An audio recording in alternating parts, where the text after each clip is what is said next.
자, 9번 항목 변호인에 대한 부분을 보겠습니다. 국선변호인 선정 1번 판례입니다.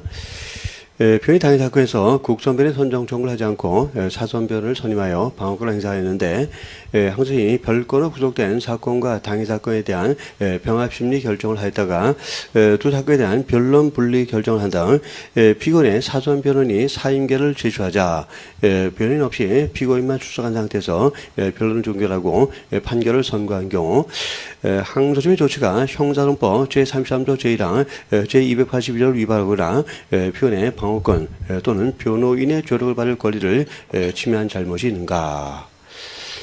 이 피고인은 지금 별건으로 구속이 되어 있는 사람입니다.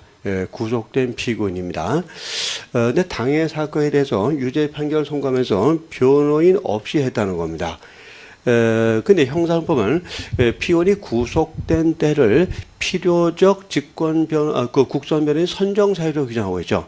피고인이 구속된 데는 반드시 국선변호인을 선정해 줘야 된다는 겁니다. 근데 이 사람은 분명히 구속은 돼 있어요. 구속은 돼 있는데 변호인 없이 변론을 종결하고 판결을 선고한 것이 그 국선변호인의 조력을 받을 권리를 침해당한 것이냐가 쟁점이 됐는데 그렇지 않다는 것이 판례의 태도입니다. 자, 피고인이 구속된 데는 반드시 국선변호인을 선정해 줘야 되는데 판례는 이 구속된 데를 어떻게 해석하고 있습니까?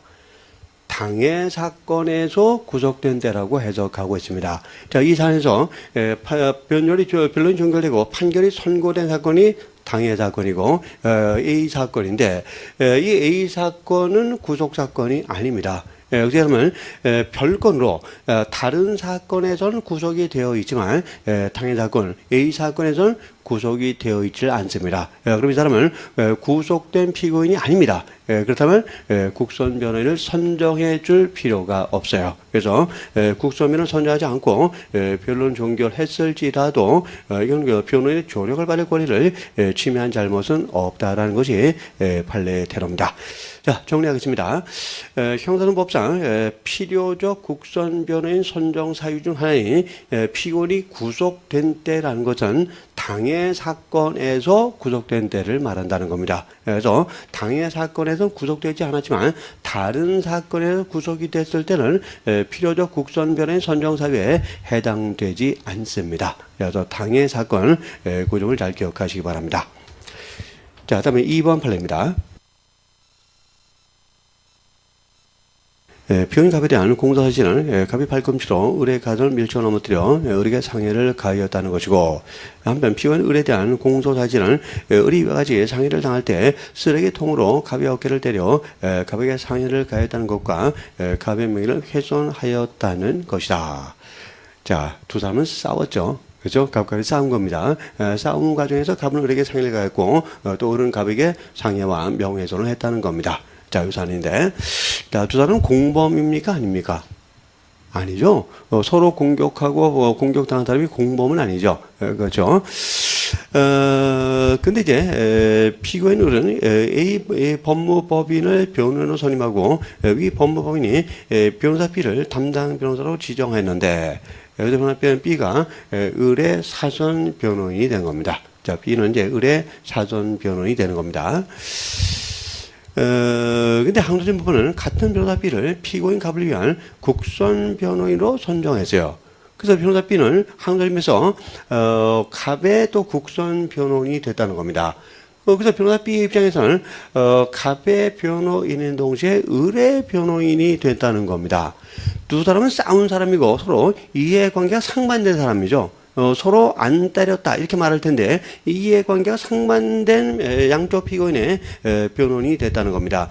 따라서 한쪽 피고인에 대해서 유리한 변론을 하게 되면 이건 다른 변호인에게는 불리한 변론이 되어버린다는 겁니다. 결국 두 사람에게 동시에 유리한 변론을 할 수가 없는 상황이 된다는 겁니다. 따라서 이와 같은 국선변호인 선정은 피고인의 국선변호인의 조력을 받을 권리를 침해한 것이기 때문에 위법하다는 것이 판례의 태도입니다. 하여튼 두 사람 모두에게 유리한 변론을 하기는 어렵다는 겁니다. 그래서 위법하다는 것이 판례의 태도입니다.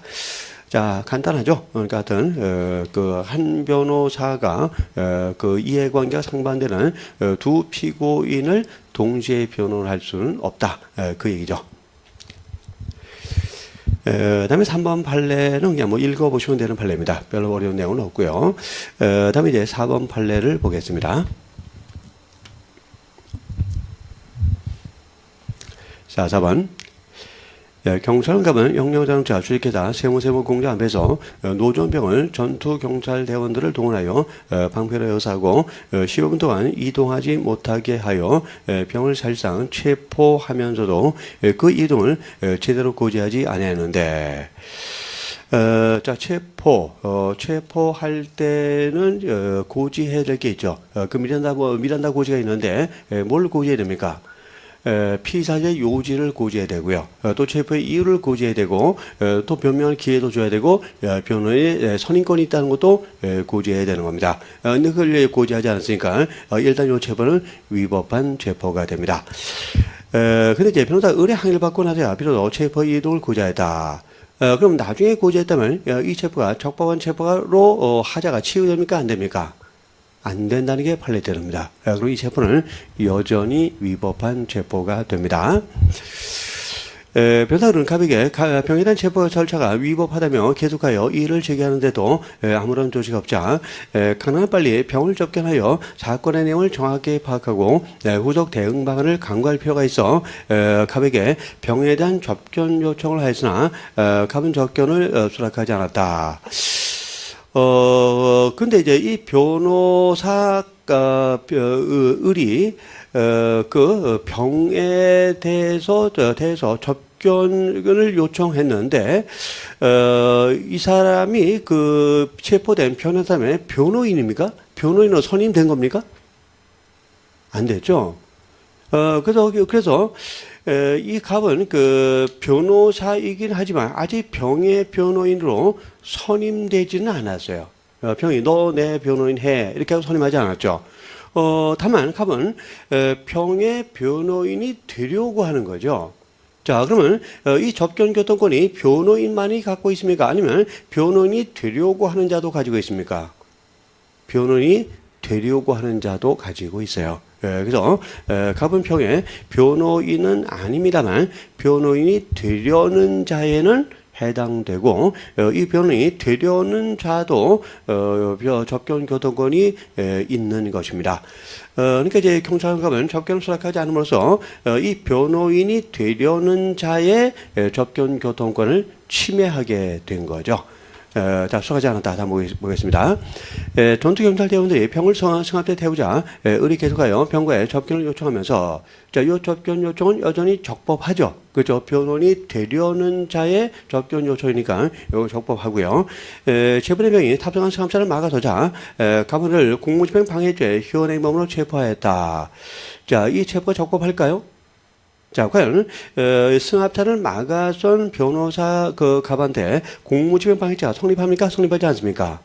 성립하지 않습니다. 왜? 일단 병에 대한 체포는 적법하잖아요. 또 갑은 변호인이 되려는 자로서 접견을 요청할 권리가 있는데 이 접견 요청을 부당하게 거부당하지 않았습니까?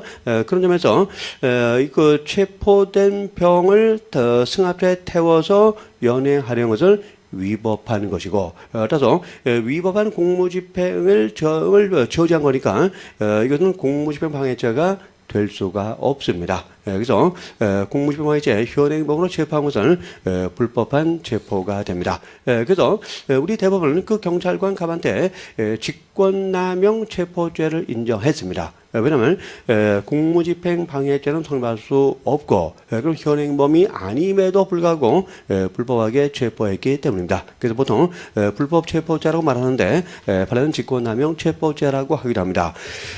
또 주의할 점은 이렇게 체포를 함으로써 변호인이 되려는 자의 접견권을 침해했다는 겁니다. 접견권을 행사하지 못하도록 했다는 겁니다. 이건 별개의 죄가 됩니다. 뭡니까? 권리 행사를 방해한 거죠. 그 경찰관은 자신의 직권을 남용해서 이 변호사 갑의 접견권이란 권리 행사를 방해하게 된 겁니다. 그래서 판례는 체포 부분에 대해서는 직권남용 체포죄를 인정했고 이 접견권을 침해한 부분에 대해서는 직권남용 권리행사 방해죄의 성립을 인정했습니다. 요것도 기억하세요. 형법적인 부분이지만 이 경찰관법에는 직권남용 체포죄 또 하나 직권남용 권리행사 방해죄가 되는데 무슨 권리를 방해한 겁니까? 변호인의 접견권을 방해했다는 거죠. 그래서 두 개의 죄를 인정했다는 것도 형법적인 내용이지만 아주 중요한 부분입니다. 어쨌든 우리 대법원이 하던 이런 체포라든가 또 변호인의 조력 부분에 대해서는 굉장히 피해자나 피고인에게 유리하게 해석하고 있다는 거죠. 그래서 굉장히 좀 그 폭넓게 접견을 허용하는 쪽으로 해석하고 있고요. 또 체포는 아주 엄격하게 제한한 쪽으로 해석하고 있다는 것을 여러분께서 이해를 해 두셔야 됩니다. 자, 이제 10번 항목으로서 소송 조건에 대한 내용을 보겠습니다. 자, 1번 판례입니다. 이는 갑과 을을 비친고죄인 성폭력 범죄 처벌 등의 특례법상 특수강제추행으로 고소했습니다. 그러니까 이런 것 같아요. 갑과 을이 합동해서 A녀를 고소했어요. 합동범이죠. 이건 이제 특수강제추행이 되고, 이건 이제 비친고죄입니다. 그래서 이제 피해자가 갑과 을을 그 비친고죄인 특수강제추행으로 고소를 했습니다. 근데 검사는 갑을 친고죄인 구형법 바로 이제 뭡니까? 지금은 강제추행죄가 친고죄가 아니죠. 근데 이제 구형법상은 강제추행죄 친고죄였어요. 그래서 검사는 갑을 친고죄인 구형법상 강제추행죄로 공소를 제기했고, 재심판기에 선고되기 전에 A년은 을에 대한 고소를 취소하였다라는 것입니다. 어쨌건 지금 이것은 강제추행죄가 친고죄라는 것을 전제로 해서 문제를 해결해야 됩니다. 물론 지금은 친고죄가 아니지만 요 당시에는 강제추행죄가 친고죄이기 때문에 친고죄라는 걸 전제로 해서 해결을 해봐야 되는 것입니다. 근데 지금 고소를 취소했는데 고소를 취소했어요. 만약에 비친고죄라면 고소 취소가 의미가 있습니까? 없습니까? 의미가 없어요. 왜? 비친고죄니까. 고소가 없어도 공소를 제기할 수 있는 범죄니까 비친고죄라면 고소를 취소했을 자도 공소 제기 효력에는 전혀 영향을 주지 않습니다. 다만 고소를 취소했다는 것이 양형의 참작 자료가 될 수는 있어요. 그러나 비친고죄에서는 고소 취소는 공소 제기 효력에는 아무런 영향을 주지를 못합니다. 근데 친고죄라면 다르죠. 친고죄라면 고소가 소추 조건, 소송 조건이 됐기 때문에 고소가 취소되면 공소제기 효력이 없어지게 되는 거죠. 이런 문제가 있다는 겁니다. 근데 의사는 고소는 비친고로 됐는데 공소제기는 친고죄로 됐다는 겁니다. 그럼 이 사건을 고소한 범죄에 따라서 비친고죄의 경우로 다뤄서 이 고소 취소가 의미가 없는 것으로 해야 됩니까? 아니면 검사가 제기한 친고죄에 따라서 이 고소 취소가 의미가 있는 것으로 해야 됩니까? 어떻게 해야 됩니까? 자, 고소인의 의사를 중시해야 될 거냐, 아니면 공소제기권자의 검사의 의사를 중시해야 될 거냐, 이게 이제 충돌하는 상황이죠. 자, 판례가 어떻게 받는가 요지를 보겠습니다. 자, 법원은 검사가 공소를 제기한 범죄의 사실을 심판하는 것이지 고소권자가 고소한 내용을 심판하는 것은 아니다. 아주 중요한 부분이죠. 그럼 뭘 가지고 판단해야 된다는 겁니까? 검사가 공소 제기한 범죄를 기준으로 판단을 해야 된다는 겁니다. 그래서 검사가 공소 제기한 범죄는 친고죄예요. 그럼 뭡니까? 그 친고죄 문제로 이 사안을 해결해야 된다는 겁니다. 그래서 친고죄로 공소가 제기되는데 을에 대한 고소가 취소됐어요. 근데 고소는 친고죄의 경우는 고소는 고소 불가분의 원칙이라는 것이 존재합니다.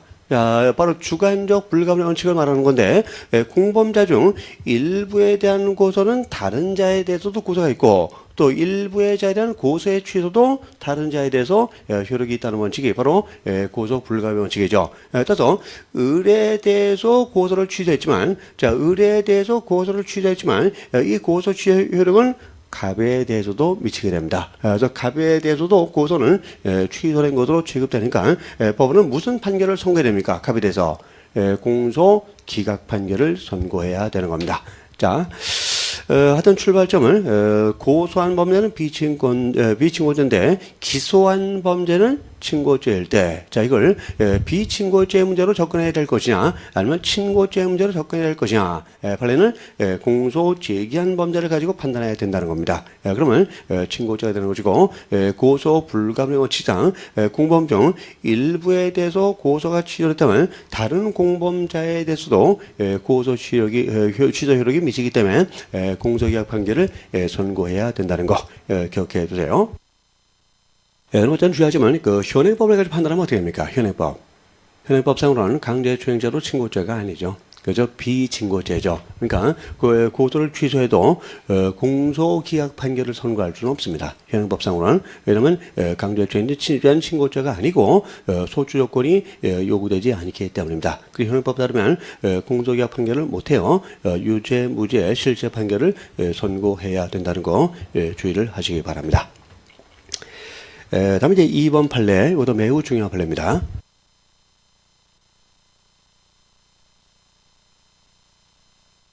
병원에 가면 교통시를 위반해요. 차량 운전하는 과실로 피해자로 하여금 2주간의 치료를 위반하는 눈꺼풀 및 눈 주위에 열린 상처 등을 입게 하였다는 공소 사실로 교통사고 처리 특례법 위반으로 기소되었다. 일단 이 사람은 형법상으로는 엄산과실 치상죄를 범한 겁니다.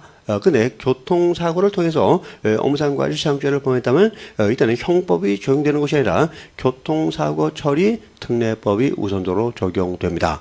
근데 교통사고 처리 특례법은 엄산과실 치상죄를 범한 차량이 공제조합에 가입이 되어 있거나 종합범에 가입이 되어 있을 때는 공소 제기를 할 수 없다고 규정하고 있습니다. 그래서 이 공제조합에 가입되어 있다는 것은 공소제기의 소극적 조건이 된다는 거죠. 소극적 소송 조건이 되는 겁니다. 그럼에도 불구하고 교통사고 처리특례법 위반으로 기소가 됐어요. 자, 소송 조건을 갖추지 못했음에도 불구하고 기소가 됐으니까 원칙적으로 무슨 판결을 선고해야 될까요? 공소 기각 판결을 선고해야 되는 게 맞습니다. 요지를 확인해 보겠습니다. 요지 처음부터 보세요. 교통사고 처리특례법 제3조 등등 형법 제268조 여기서 엄산과실 치상죄를 말합니다. 적용해서 공사가 시기된 사건에서 심리결과 교통사고 처리특례법 제3조 제2항 단죄로 정한 사유가 없고 같은 법 제3조 제2항 법문이나 제4조 제1항 법문의 사유로 공소를 제기할 수 없는 경우, 좀 밑에 뭐 참고 조문에 나와 있습니다만 공제조합에 가입되어 있거나 무슨 종합보험 등에 가입되어 있는 경우를 말하죠. 그 경우에는 해당하면 공소기각에 판결하는 것이 원칙이라는 겁니다. 소송 조건을 결의했기 때문에 공소기각 판결을 선고해야 되는데, 자, 그 다음 보겠습니다. 자, 그 다음 요지를 보세요. 그래서 공소기각 판결하는 것이 원칙이나, 근데 사건의 실체에 대한 심리가 이미 완료돼요. 자, 공소기각을 해야 됨에도 불구하고 실체 심리가 행해졌다는 겁니다. 자, 유죄냐 무죄냐 사건의 실체에 대한 심리가 행해졌다는 겁니다. 자, 그거 중요한 거예요. 그래서 공소기각을 해야 됨에도 불구하고 공소기각을 하지 않고 사건의 실체에 관한 심리가 이미 완료돼서 교통사고 처리특례법 제3조 2항 단죄 정한 사유가 없는 것으로 판명되고, 달리 피고인이 같은 법 제3조 제1항의 죄를 범하였다고 인정되지 않는 경우, 즉 과실이 인정되지 않는 경우죠. 과실이 인정되지 않는 경우. 자, 과실이 인정되지 않으면 무죄죠. 그렇죠. 과실이 없으면 무죄 아닙니까? 그렇죠. 어쨌건 소추 조건을 때문에 공소기각 판결을 하는 게 원칙이지만 실체 심리를 다 한 결과를 보니까 과실이 없다는 겁니다. 이때 과실이 없을 때 무죄 판결을 선고할 수 있느냐 하는 문제입니다. 할 수 있다는 겁니다. 그래서 이럴 때는 피고인의 이익을 위해서 무죄 실체 판결을 선고하였더라도 이걸 위법하다고 볼 수는 없다는 겁니다. 자, 그 이유는 뭘까요? 자, 왜 소송 조건을 갖추지 못했는데 실체 판결이 무죄 판결을 선고해도 적법하다는 것일까요? 이게 피고인에게 더 이익이 되기 때문입니다.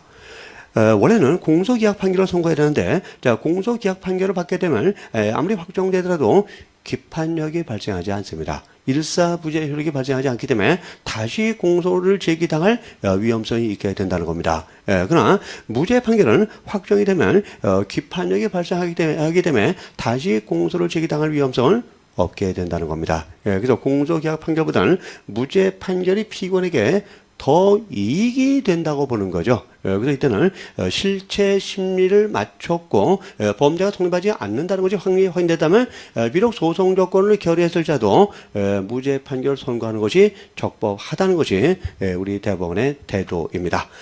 자, 원칙과 예외의 관계를 잘 봐야 됩니다. 원칙적으로는 공소기각 판결을 해야 됩니다만, 그러나 법원이 공소기각 판결을 안 하고 실체 심리를 완료했다는 겁니다. 실체 심리를 완료해본 결과 범죄 자체가 성립하지 아니한다는 겁니다. 과실이 없다는 겁니다. 이때는 피고인에게 이익된 쪽으로 무죄 판결에 대한 실체 판결을 선고해서 기판력이 발생할 수 있도록 해줘야 된다는 것이 우리 대법원의 태도입니다.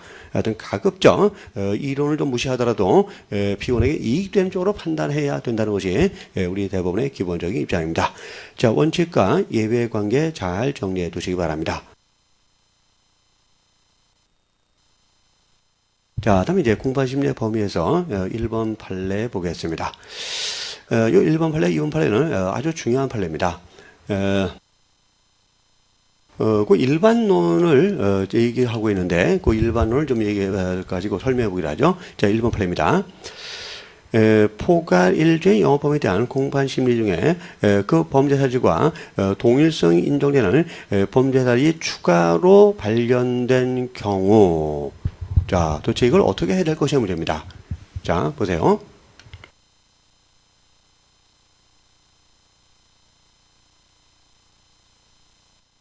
지금 포괄일죄라는 말하고 있고 또 영업범이라는 말을 하고 있는데요. 여기서 말하는 영업범은 그 무신고 음식점 영업이었습니다. 그래서 신고 안 하고 음식점을 하고 있는 그런 경우였어요. 뭐 당연히 영업범이죠. 그래서 이 사람이 예를 들어서 1월 1일부터 12월 31일까지 무신고 영업을 계속했습니다. 이거 포괄일죄죠. 그래서 뭐 하루에 하나씩 범죄가 되는 것이 아니라 1년 365일 무신고 영업한 것이 포괄해서 하나의 식품위생법 위반죄가 성립하게 되는 겁니다. 근데 검사가 예를 들어서 1월 1일부터 6월 30일까지의 무신고 영업만을 공소 제기했어요. 그래서 반년치 무신고 영업만을 공소 제기했는데 법정에서 요 나머지가 발견된 겁니다. 그래서 7월 1일부터 12월 31일까지의 범죄가 추가로 발견된 겁니다. 그럼 추가로 발견된 부분에 대해서 검사는 어떤 조치를 취해야 되냐? 이걸 추가 기소를 해야 될까요? 아니면 공소장 변경 절차를 통해서 공소사실 추가를 해야 될까요? 도대체 어떤 방법으로 해야 되는 겁니까? 자, 다시 말하면 그러면 어떤 경우에 추가 기소를 해야 되고 어떤 경우에 공소장 변경 절차로서 공소사실 추가를 하는 걸까요? 이것은 공소 제기된 범죄 사실과 추가로 발견된 범죄 사실 사이에 공소사실의 동일성이 인정되느냐 인정되지 않느냐 이걸 가지고 구별하는 겁니다. 그래서 공소 제기된 범죄 사실과 추가로 발견된 범죄 사실 사이에 공소 사실의 동일성이 인정되지 않는다면, 자, 공소 사실 동일성이 인정되지 않는다는 말은 뭡니까?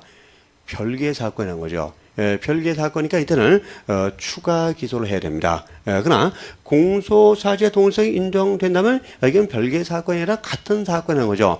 같은 사건이니까 추가 기소를 해서는 안 되고 공소장 변경 절차를 통해서 공소사실 추가를 해야 된다는 겁니다. 근데 이거는 포괄일죄고 하나의 범죄입니다. 하나의 범죄니까 이 공소 제기된 1월 1일부터 6월 30일까지 범죄하고 추가로 발견된 7월 1일부터 12월 31일까지의 범죄는 동일한 범죄입니다. 같은 포괄일죄에 속하는 범죄로서 공소사실의 동일성이 인정되는 겁니다. 이때는 추가 기소를 하면 안 되고 공소장 변경 절차를 통해서 공소사실을 추가하는 절차를 취해야 된다는 겁니다. 자, 여기 이제 1번 판례에서 판결 요지입니다. 그래서 언더라인, 검사는 공소장 변경 절차에서 그 범죄 사실을 공소 사실로 추가할 수 있다라는 것입니다. 자, 그 추가 기소가 아니죠. 공소장 변경 절차를 거쳐야 된다는 것입니다. 자, 그 다음에 이제 2번 판례를 보겠습니다. 포괄일죄 영업범에서 공소 제기된 범죄 사실과 추가로 발견된 범죄 사실 사이에 그 범죄 사실들과 동일성이 인정되는 또 다른 범죄 사실에 대한 유죄 확정 판결이 있는 때는 검사는 공소장 변경 절차에서 확정 판결 후에 범죄 사실을 공소 사실로 추가할 수가 있느냐. 이것도 한번 보겠습니다.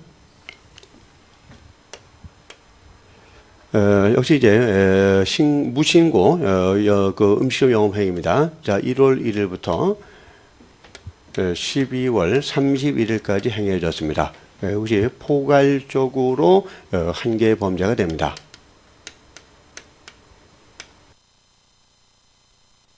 근데 이제 검사가 예를 들어서 1월 1일부터 5월 31일까지의 범죄를 발견하고 이에 대해서 공소 제기를 했습니다.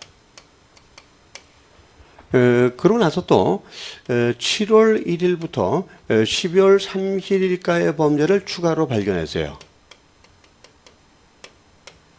근데 그 사이에 6월 1일부터겠죠. 6월 1일부터 6월 30일까지의 무신고 음식 영업 부분에 대해서 유죄 판결이 확정된 게 있다는 겁니다. 사실은 전부 포괄일죄에 속하는 범죄들이죠. 뭐 1월 1일부터 5월 30일까지의 것이든 6월 1일부터 6월 30일까지의 것이든 뭐 7월 1일부터 12월 30일까지의 것이든 전부 하나의 포괄일죄에 속하는 범죄들입니다. 근데 중간에 유죄 확정 판결이 존재하고 있을 때 이 추가로 발견된 부분에 대해서 어떤 조치를 취해야 되냐는 겁니다. 아까처럼 추가 기소를 해야 되느냐, 아니면 공소장 변경 절차를 통해서 공소사실 추가를 해야 되느냐, 이 문제입니다. 자, 이때는 추가 기소를 해야 되고 공소장 변경을 통해서 공소사실을 추가해서는 안 된다는 게 판례의 대로입니다. 이때는 추가 기소를 해야 된다는 건데 그 이유가 뭘까요? 자, 요지를 한번 읽어보겠습니다. 자, 2번 판결 요지 보세요. 매우 중요한 요지입니다. 공소 제기된 범죄 사실과 추가로 발견된 범죄 사실 사이에 그 범죄 사실과 동일성이 인정되는 또 다른 범죄 사실에 대한 유죄 확정 판결이 있는 때는 추가로 발견된 확정 판결 후에 범죄 사실은 공소 제기된 범죄 사실과 분단되어 동일성이 없는 별개의 범죄가 된다는 겁니다. 이렇게 된다는 거죠. 요게 한 덩어리의 범죄가 되고 나머지 추가로 발견된 게 또 한 덩어리의 범죄가 된다는 겁니다. 그래서 포괄일죄가 이 경우에는 두 개의 범죄로 나뉘어진다, 분단된다는 입장입니다. 그 전혀 별개의 범죄가 되는 거죠.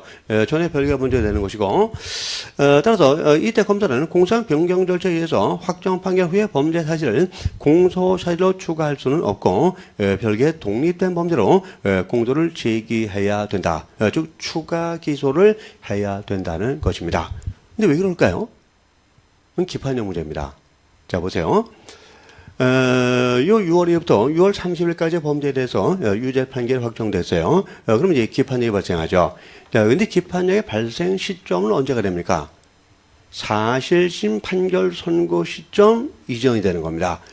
그래서 뭐 편의상 그 사실심 선고 시점이 6월 30일이라고 가정해 보겠습니다. 그러면 유죄 판결의 기판력은 6월 30일 이전의 범죄에 대해서 미치게 되고 그 이후의 범죄에 대해서는 기판력이 미치지 않게 된다는 겁니다. 따라서 뭡니까? 그 이전의 범죄에 대해서 기판력이 미치게 됨으로써 또 그 이후의 범죄에서는 기판력이 미치지 않으니까 이때 할 수 없이 하나의 범죄가 둘로 나뉘어질 수밖에 없다는 겁니다. 그래서 전혀 별개의 범죄가 된다는 거죠.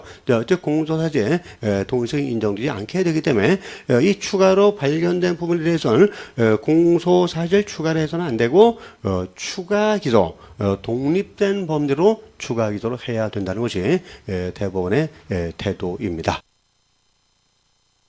물론 이것은 중간에 존재하는 확정 판결이 동종의 범죄에 대한 확정 판결인 경우입니다. 동종의 범죄. 따라서 이종의 범죄에 대한 확정 판결이 존재했을 때는 이 포괄일죄가 두 개의 범죄로 분단되지 않는다는 게 우리 대법원의 태도입니다. 이게 형법에 나오는 내용이죠. 여러분 아마 다 아실 겁니다. 여러분 형법교재 주의손에 가면 다 있는 내용들이에요. 어쨌건 요 유죄 확정 판결은 바로 무신고 식품영업이라는 동종의 범죄에 대한 유죄 판결이기 때문에 이때는 두 개의 범죄로 분단이 되고 그래서 이때는 독립적으로 별도로 공소제기를 해야 된다는 것입니다. 자, 이 사안은 아주 중요합니다. 잘 정리해 두시기 바랍니다. 실제 사안은 어떤 것인가 한번 보기로 하죠. 참고로 실제 사안이 이런 경우입니다. 이 사람이 2015년 1월 20일부터 2016년 8월 18일까지 무신고 음식점 영업을 했습니다. 포괄일죄죠. 하나의 범죄입니다. 근데 검사가 2015년 1월 20일부터 2015년 9월 20일까지의 범죄, 이걸 A4시라고 해보겠습니다. A4시에 대해서 공소를 제기하면서 약식명령을 청구했습니다. 그 다음에 이제 그 A4시에 대해서 약식명령이 2016년 6월 27일 날 확정이 되고 말았습니다. 이 확정이 됨으로써 약식명령의 경우도 기판력이 발생하죠. 일사부재력이 발생하죠.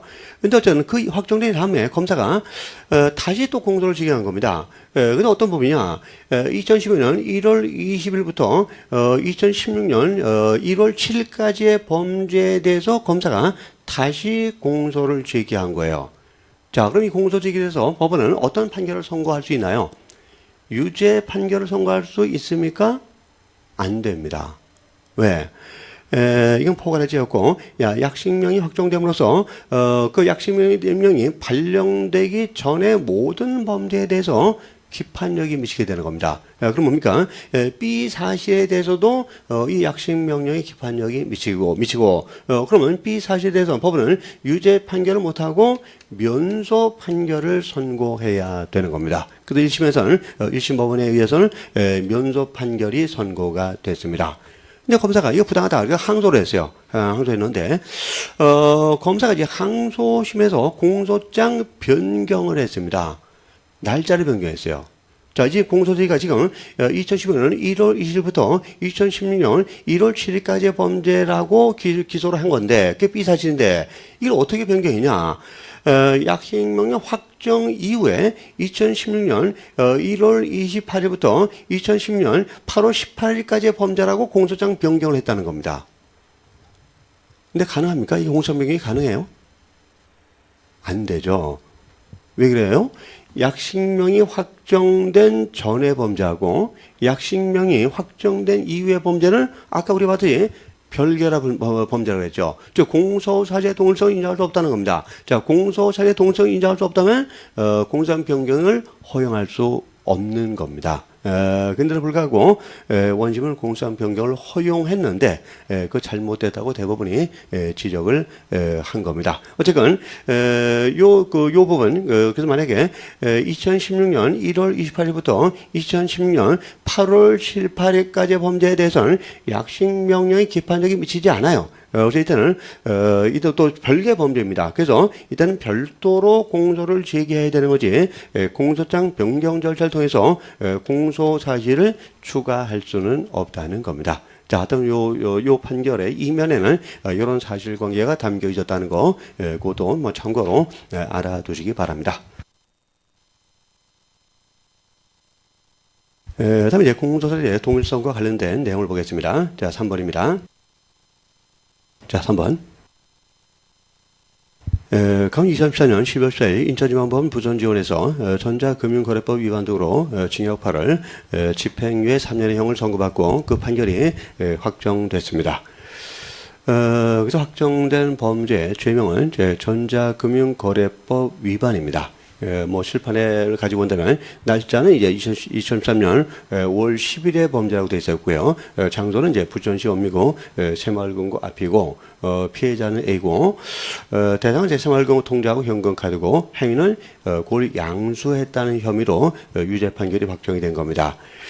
근데 그 이후에 자, 전자금융거래법 위반죄로 유죄 판결 확정된 다음에 검사가 같은 피고인을 갑을 공갈죄로 공소지기했어요. 공갈죄로 새로운 공소지기를 한 겁니다. 근데 이제 날짜가 같고요. 장소도 같고, 피해자도 같고, 대상도 같은데, 확정 판결의 행위는 양수였어요. 통장을 샀다는 거죠. 근데 새롭게 기소한 내용을 산 게 아니라 갈취한 걸로 기소했다는 겁니다. 자, 그래서 그 통장을 취득하게 된 방법만 차이가 날 뿐이고 다른 건 거의 다 똑같다는 겁니다. 똑같다. 뭡니까? 유죄 판결이 확정된 사실과 공갈죄로 공소지기된 사실 사이에 공소사실의 동일성이 인정된다. 이거죠. 그러면 유죄 판결이 확정되면 기판력이 발생하는데 이 기판력은 공소사실의 동일성이 인정되는 부분에 대해서 미치게 되는 거죠. 그럼 뭡니까? 이 유죄 판결의 기판력은 이 공갈죄에 대해서도 미치게 됩니다. 그러면 법원은 이 공갈죄로 공소제기 당했을 때, 공소제기 받았을 때 무슨 판결을 선고해야 됩니까? 이미 기판력이 발생했으니까 면소 판결을 선고해야 됩니다. 공갈죄로 유죄 판결을 선고할 수 없고 공소사실이 동일하고 기판력이 미치기 때문에 이 공갈죄에 대해서는 면소 판결을 선고해야 되는 겁니다. 다시 말하면 확정 판결의 기판력은 어디까지 미치느냐? 공소사실의 동일성이 인정되는 부분에 대해서 미친다는 겁니다. 그런 점에서 이 전자금융거래법 위반죄로 인한 확정 판결의 기판력은 이 공갈죄 부분에 대해서 미치기 때문에 이래서 법원은 면소 판결을 선고해야 되는 겁니다. 그러면 공소사의 동일성이 인정되는 범위 안에서 기판력이 미치는데 이 공소사의 동일성을 어떻게 판단해야 될까요? 자, 3번 판례 요지를 보겠습니다. 공소사실이나 범죄사실의 동일성 여부는 사실의 동일성이 갖는 법률적 기능에 염두를 두고 피고인의 행위와 그 사회적인 사실관계를 기본으로 하되 그 규범적 요소도 고려하여 판단해야 된다. 자, 여기 이제 통설과 좀 다른 거죠. 우리 통설은 기본적인 사실만 가지고 동일성을 평가해야 된다는 입장이지만 판례는 거기다가 규범적 요소까지 추가해서 판단해야 된다는 입장입니다. 그래서 판례도 기본적 사실 동일설의 입장을 취하고 있지만 통설과 달리 규범적 요소까지 고려하고 있다는 거예요. 여기 통설과 조금 차이가 나는 점입니다. 어쨌든 두 사건은 공소사실이 기본적으로 동일하기 때문에 기판력이 미치고 또 면소 판결을 선고해야 된다는 그런 판례 사안입니다. 다음에 이제 또 아주 유명한 사건이죠. 4번. 영화로 만들어지기까지 한 사건이죠. 이태원 살인사건 해가지고 영화로 만들어진 사건이기도 한데 한번 보겠습니다. A는 미국인이죠. 뭐 그냥 읽기보다 칠판의 내용을 먼저 가지고 보겠습니다. 이 사람이 이제 일단 증거인멸죄로 유죄 판결을 받았고 확정이 됐어요. 증거인멸죄. 그 일시가 이제 1997년 4월 3일 밤 23시였고요.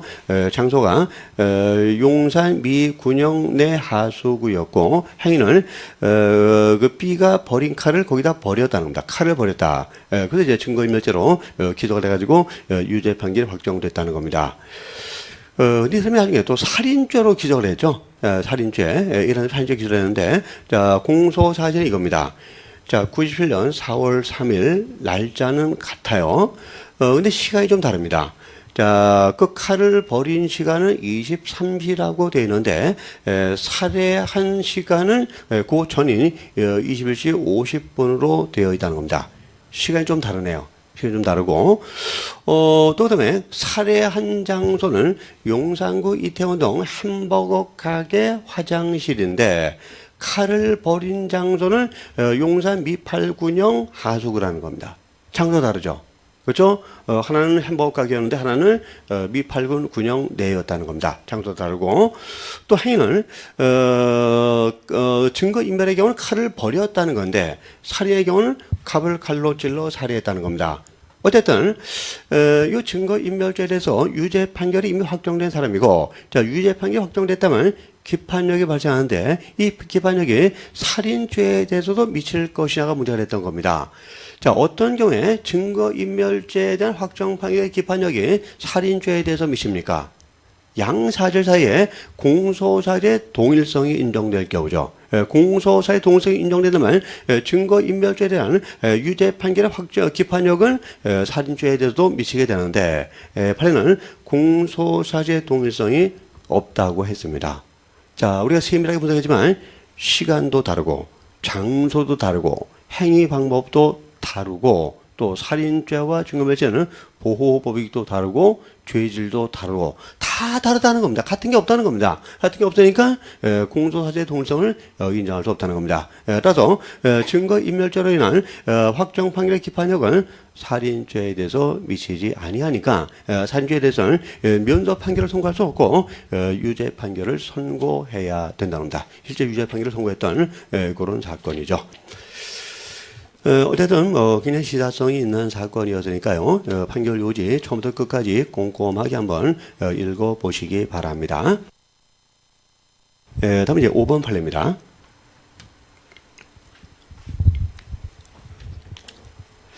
자, 이것도 뭐 사실관계는 보시기 바라고, 이제 칠판에 제가 이제 그 사실관계를 간략하게 요약했는데, 그거 한번 보겠습니다. 일단 공소사실은, 날짜는 2008년 9월 9일부터 2008년 12월 30일까지고요. 행위는 기부금품 모집 등록 없이 인터넷 카페를 이용해서 모금을 했다는 겁니다. 이걸로 기소가 된 겁니다. 근데 공소제기 이외에 추가로 발견된 게 있어요.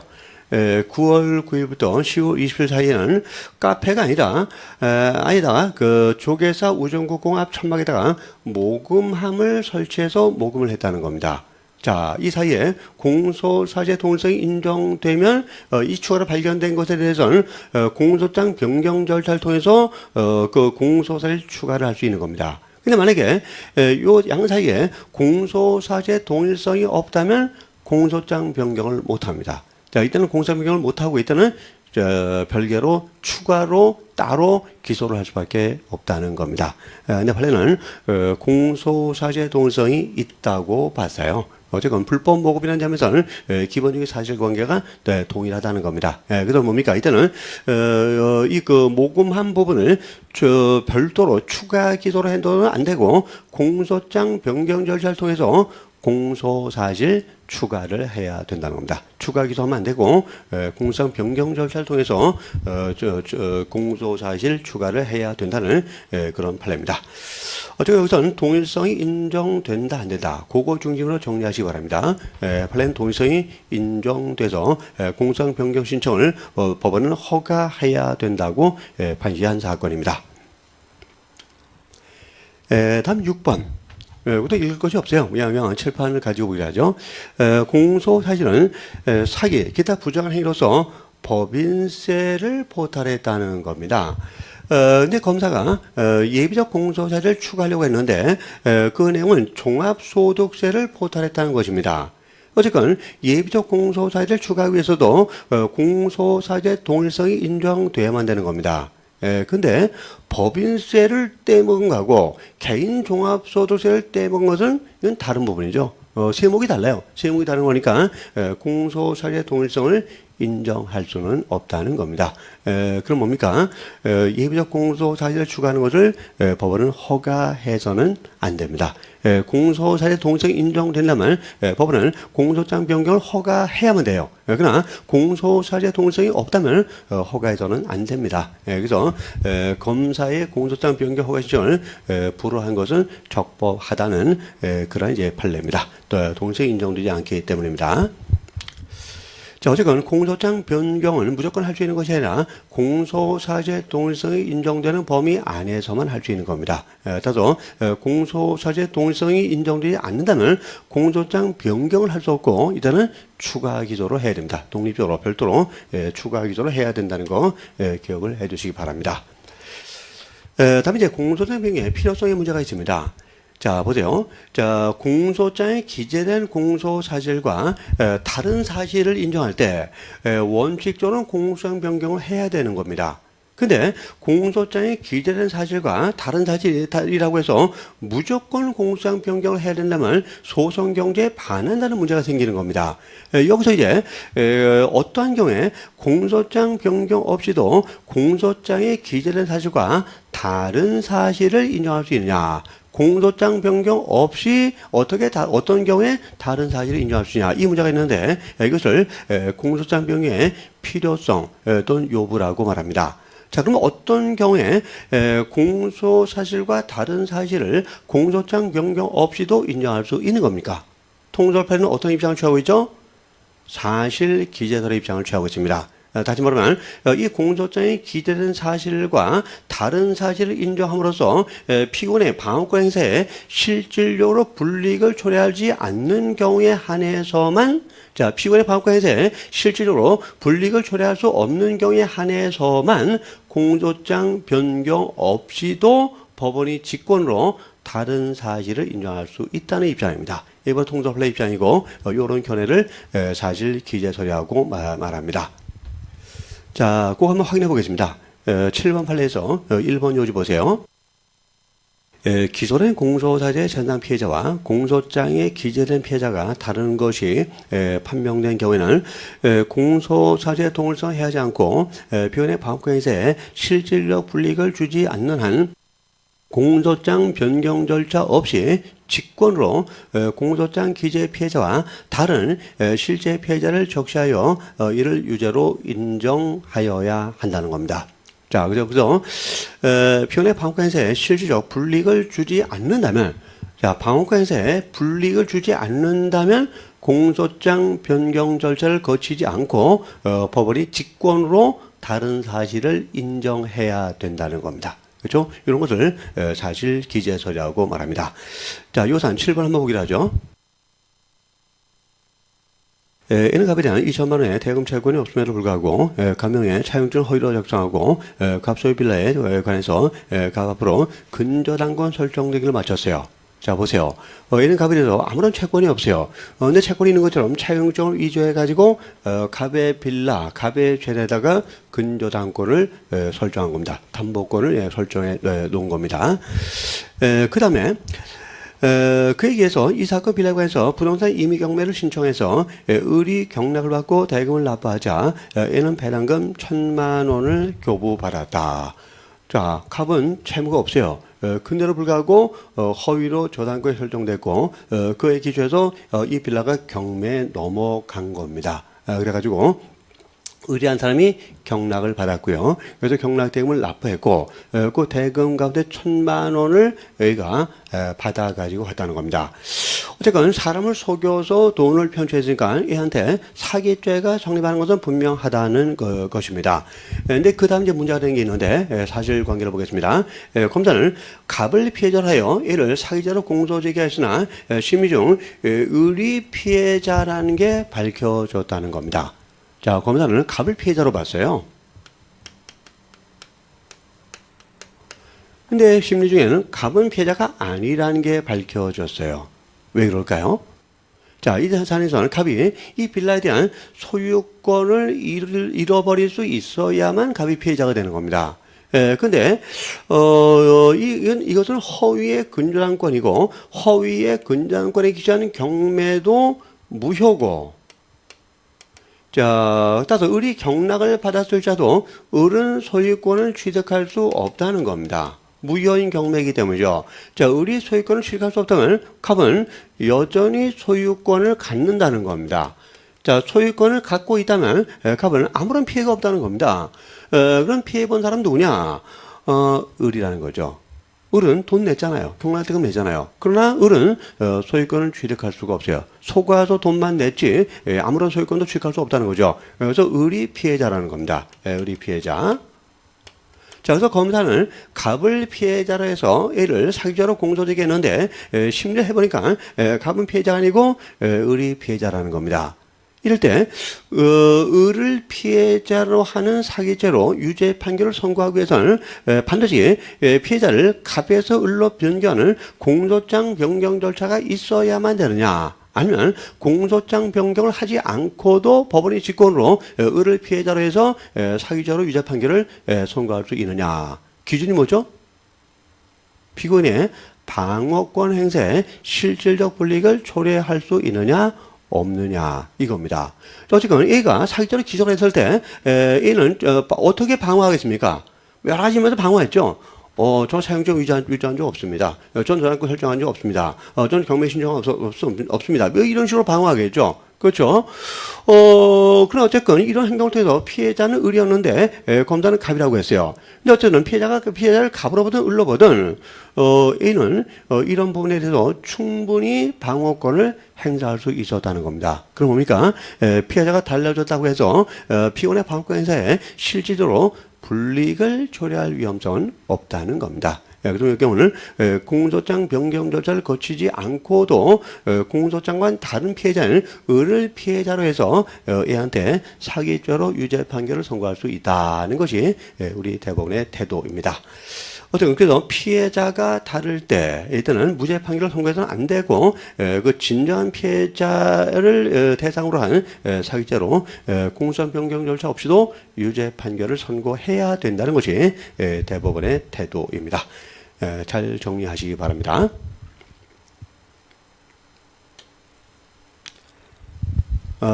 다음에 좀 까다롭지만 반드시 이해를 해야 될 판례가 8번입니다. 변 상속 공간에 관해서 폭력행위 등 처벌에 관한 법률 제2조 제1항 제3호 형법 제315조를 위반한 것으로 기소를 했다. 어떤 사람은 상습적으로 공갈했고 그래서 폭처법상의 상습공갈죄로 기소가 됐다는 겁니다. 자, 첫째, 법원이 상습공갈의 범죄 사실에 대하여 공소장에 기재된 그 폭력행위 처벌법상의 상습공갈죄가 아닌 형법상의 상습공갈죄를 적용하여 이를 유죄로 판단하는 것이 적법한가 하는 문제입니다. 다시 보세요. 이 상습공갈에 대해서는 폭처법상의 상습공갈죄 규정을 적용할 수 있고 형법상의 상습공갈죄 규정을 적용할 수 있다는 겁니다. 근데 폭처법상의 상습공갈죄가 형법상의 상습공갈죄보다는 형이 더 중합니다. 그럼 경한 형법상의 상습공갈죄로 인정하고 싶을 때 반드시 공소장 변경 절차를 거쳐야 되느냐, 아니면 공소장 변경 절차를 거치지 않고도 법원이 직권으로 형법상의 상습공갈죄로 유죄 판결을 선고할 수 있느냐 하는 문제입니다. 자, 우리가 중한 범죄를 인정할 때, 자, 공소사실보다 중한 범죄를 인정할 때는 그 중한 범죄를 인정하는 것이 피고인의 방어권 행사에 불이익을 초래할 위험성이기 때문에 그때는 공소장 변경을 해야 되는 게 원칙입니다. 근데 요사는 반대로 경한 범죄를 인정하는 거죠. 그 경한 범죄를 인정할 때도 공소장 변경 절차를 거쳐야 되느냐. 일반적으로 우리가 공소장 변경 절차를 거치지 않고도 축소 사실을 인정할 수 있다. 이렇게 얘기하고 있습니다. 그래서 큰 범죄로 기소했는데 작은 범죄가 인정될 때는 이때는 공소장 변경 절차를 거치지 않고도 작은 범죄, 축소 사실을 인정할 수 있다. 그렇게 알고 있는데 이 경우에는 비록 축소 사실이지만 공소장 변경을 반드시 해야 된다는 게 우리 대법원의 태도였습니다. 그럼 여기서 우리가 보통 축소 사실은 공소장 변경 절차 없이도 인정할 수 있다 그러는데, 그럼 어떤 경우에 공소장 변경 없이 축소 사실을 인정할 수 있느냐? 또 어떤 경우에 축소 사실자도 반드시 공소장 변경을 해야 되느냐? 이런 문제가 있는데, 이에 대한 우리 법원의 판단을 한번 보기로 합시다. 자, 요지를 보세요. 자, 처음 보겠습니다. 공소장에는 공소사지의 범죄 평가를 명확히 하여 공소 범위를 확정하는 데 보조기능을 하기 위해서 적용법조를 기재하여야 하는데, 적용법조의 기재에 오기, 누락이 있거나 또는 적용법조에 해당하는 구성요건이 충족되지 않은 때, 자, 보세요. 적용법조에 오기, 누락이 있다는 겁니다. 법률을 빼먹었다는 겁니다. 예를 들자면 뭐 폭처법 규정을 빼먹었다든가 아니면 형법 규정을 빼먹었다는 겁니다. 또 그다음에 요 사안이 그 폭처법상의 상습 공갈죄로 기소가 됐지만 폭처법상의 구성 요건을 충족하지 않는다는 겁니다.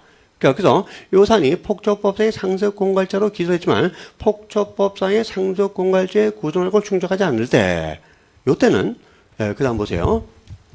이럴 때는 공소사의 동성이 인정되는 범위 내로서 피고인의 방어권에 실질적인 불이익을 주지 않는 한도에서 법원이 공소장 변경의 절차를 거침이 없이 직권으로 공소장 기재와 다른 법조를 적용할 수 있다는 겁니다. 따라서 이때는 공소장 변경 없이도 형법상의 상습 공갈죄를 인정할 수가 있다는 겁니다. 근데 이 경우에는 여기에 해당 안 된다는 겁니다. 자, 보세요. 검사가 폭처법상의 상습 공갈죄로 기소하면서 폭처법의 표기를 누락했습니까? 그렇게 하지 않았다는 겁니다. 또 이 사안이 폭처법상의 상습 공갈죄 구성요건을 충족하지 않습니까? 충족한다는 겁니다. 자, 적용법조의 오기나 누락도 없었어요. 폭처법을 정확하게 기재했고, 또 그다음에 이 행동이 폭처법상의 상습 공갈죄 구성요건을 충족한다는 겁니다. 그럼에도 불구하고 그 폭처법의 상습 공갈죄보다 가벼운 형법상의 상습 공갈죄를 인정하기 위해서는 반드시 공소장 변경 절차를 거쳐야 된답니다. 적용법조를 바꾸는 절차가 있어야 된다는 겁니다. 그래서 다시 한번 확인하기 위해서 다음 보시면, 공소장에 기재된 적용법조를 단순히 오기 누락으로 볼 수 없고 구성요건이 충족됨에도 법원이 공소장 변경의 절차를 거치지 아니하고 임의적으로 다른 법조를 적용하여 처단할 수는 없다는 겁니다. 그래서 이 사안을 상습 공갈이었고 폭처법상의 상습 공갈죄로 기소했는데, 검사가 폭처법의 적용법조를 명백히 적었고 또 폭처법상의 상습 공갈죄 구성 요건도 충족한다는 겁니다. 자, 이럴 경우에 경한 범죄인 형법상의 상습 공갈죄로 유죄 판결을 선고하기 위해서는 반드시 적용법조를 형법으로 바꾸는 공소장 변경 절차가 있어야만 된다는 겁니다. 근데 어떤 경우에 적용법조를 바꾸지 않고도 공소장 변경 없이도 형법상의 상습 공갈죄로 유죄 판결을 선고할 수 있습니까? 적용법조의 오기 누락이 있거나 이것이 폭처법상의 상습 공갈죄의 구성 요건을 충족하지 않을 때, 그럴 때는 공소장 변경 없이도 형법상의 상습 공갈죄로 유죄 판결을 선고할 수 있다는 겁니다. 자, 그래서 주의하세요. 축소 사실을 인정한다고 해서, 경한 범죄를 인정한다고 해서 무조건 공소장 변경 없이 할 수 있다는 건 절대로 아니다라는 겁니다. 그래서 판례가 좀 더 구체적인 기준을 제시하고 있으니까 이 내용을 잘 파악을 하고 있어야 됩니다. 다음 두 번째 사실관계는 요지에 나와 있는 사실관계는 아니고 그 판결 이후에 나와 있는 사실관계니까 참고로 한번 읽어보시기 바랍니다. 다음에 9번 판례를 보겠습니다. 이것도 대단히 중요한 판례입니다.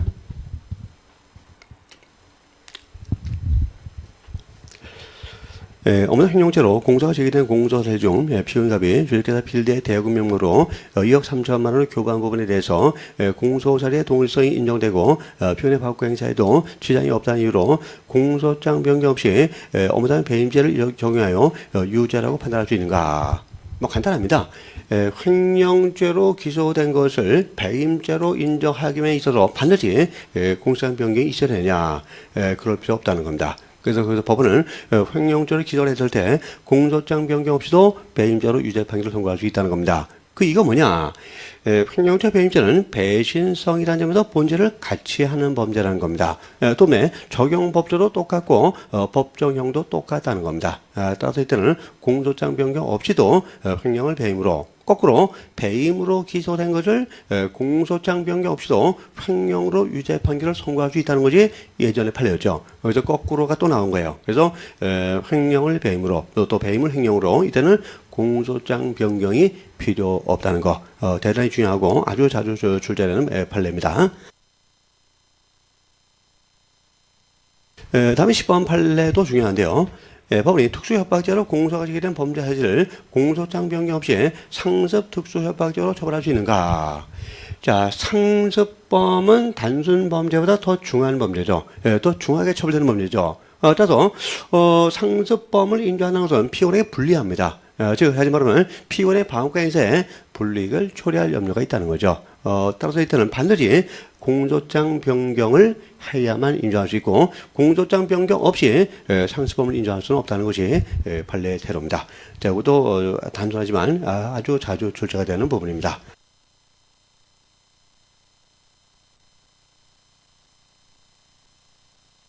다음 이제 공소장 변경 절차와 관련된 11번을 보겠습니다.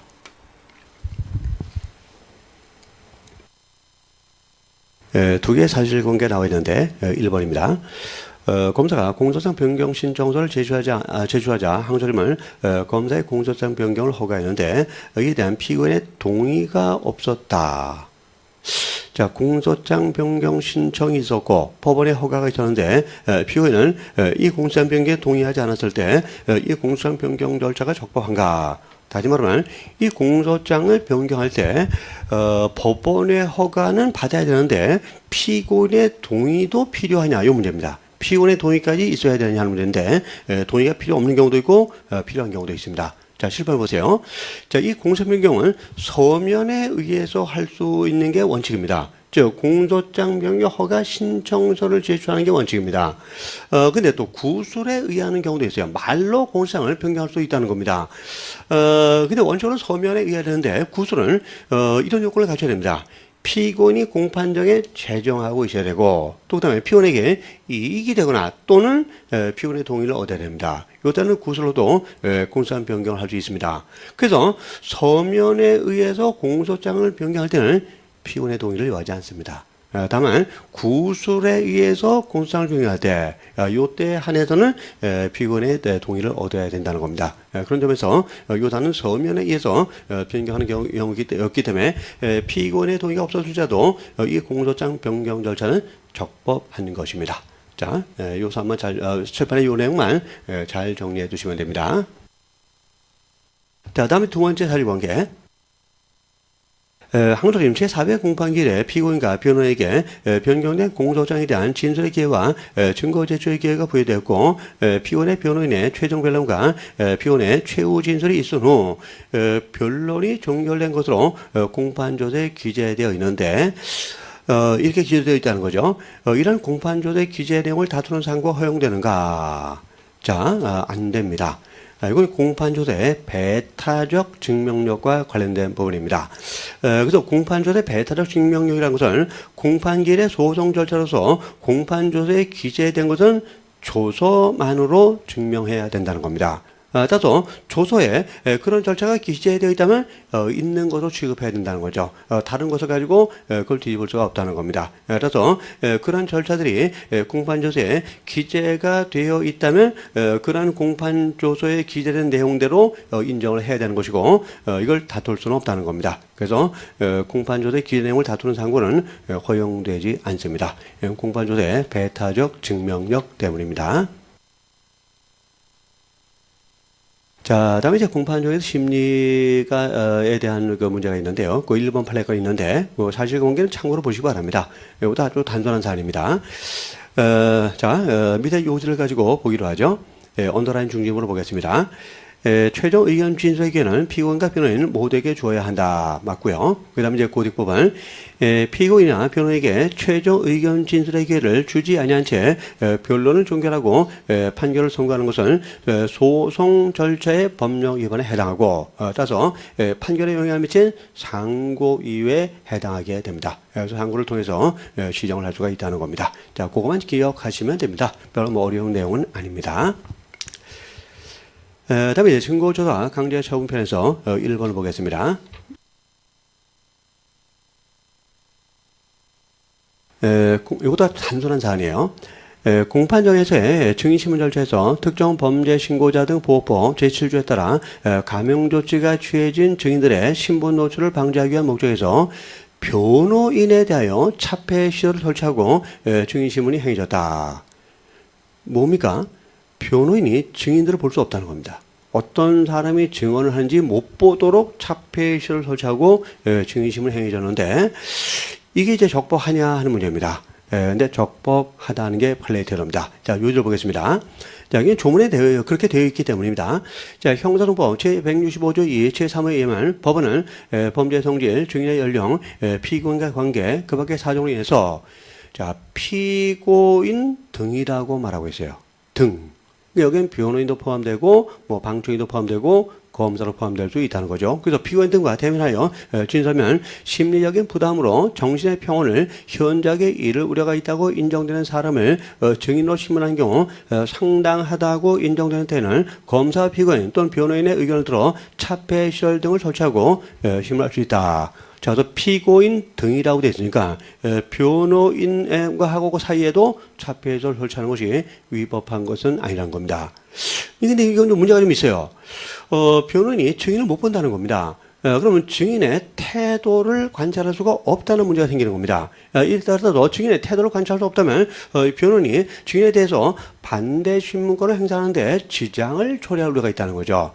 자, 그래서 이 변호인에 대해서 차폐 시설을 설치하는 것은 예외적으로만 허용된다는 게 우리 판례의 내용입니다.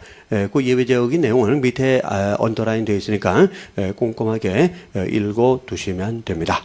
그래서 변호인에 대해서는 변호인의 그 반대 신문권의 어떤 그 지안의 문제가 발생하기 때문에 예외적으로만 차폐 시설을 허용해야 된다는 것이 대법원의 태도입니다.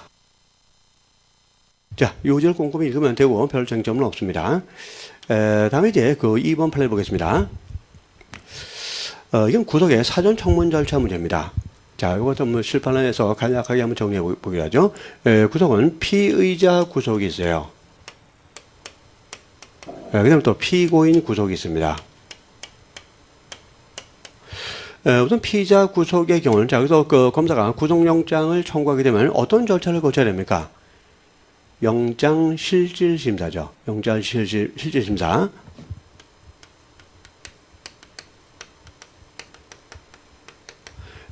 그 영장 실질심사를 거쳐 구속이 적법하고 타당하다고 인정돼야만 이제 지방법원 판사는 구속영장을 발부하게 되는 것입니다.